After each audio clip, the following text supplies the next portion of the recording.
Hello everyone, and welcome to my very first drawing tutorial. So today I'm going to be using Procreate on my iPad Pro.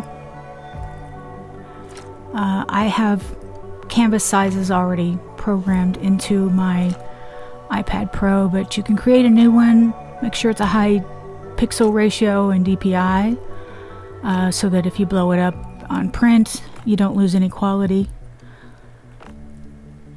And then title it something so you can find it easily next time you need that size.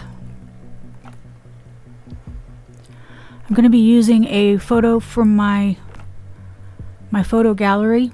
It's basically a screenshot of Youngblood from his TikTok.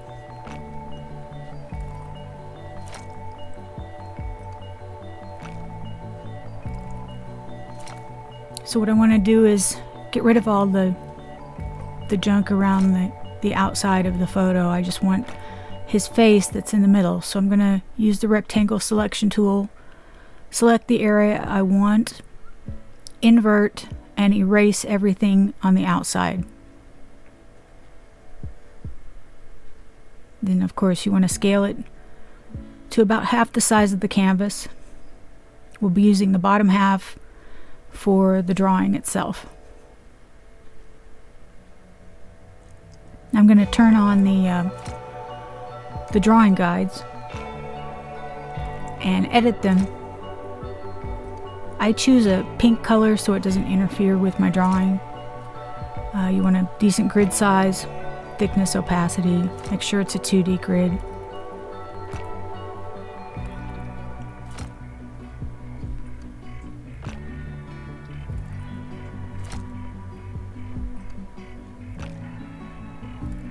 I'm going to create a new layer.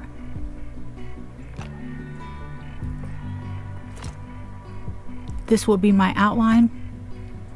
I'm doing an outline so that I can see the shapes without the color, the shadows, or the highlights interfering. It's much easier to see the shapes if you have them in just a black and white outline.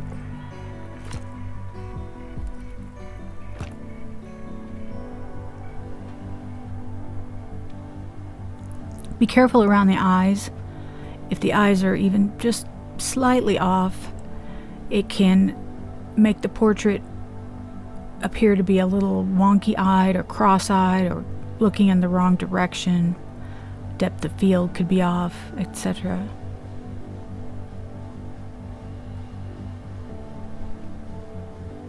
You want to double check and make sure you haven't missed any areas.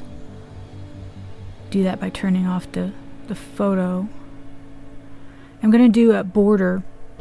This will help me line up my drawing at the bottom because it will also have a border. And you want your photo to be within the squares of the drawing guide. You don't want it overlapping a little bit because that makes it harder to place at the bottom for your original. Create a new layer. This is going to be a copy of the top layer. I'm just copying that layer and moving it down. And I'm going to turn these lines blue. And by doing that, I can use that to help me if I'm losing my way a little bit, if I'm not sure about the placement of something. I can turn that layer on and see how I'm doing. For the most part, it's going to be turned off though. Now I'm creating a layer where I'm going to be doing my actual drawing.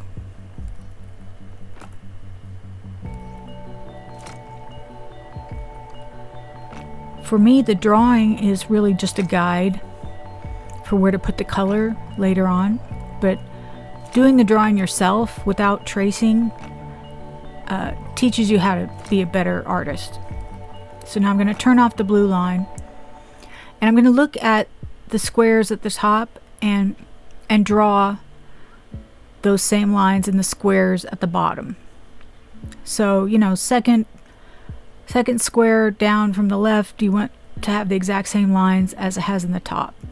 If you have an area maybe that's a little off, I like to use the freehand tool and then the distort tool to sort of reposition things, that tool comes in very handy.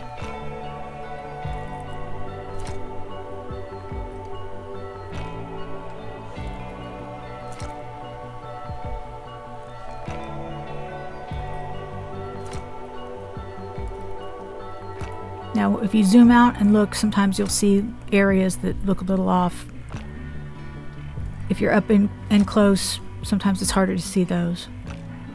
Now you can turn on the blue line if you're not sure about the placement, especially around the eyes. Again, you want those eyes to be as perfect as possible. So you can turn the blue line on to make sure you're drawing them fairly close to the original. And with the eyes, it may take several tries, but you want to get it as close as possible. I'm going to go turn off my drawing guide, and now we can see our drawing at the bottom. Hope you guys enjoyed that. I'll be doing a part 2, hopefully, where I show how I place the color in to do the actual portrait, and then turn off these outline guides. Thanks for watching.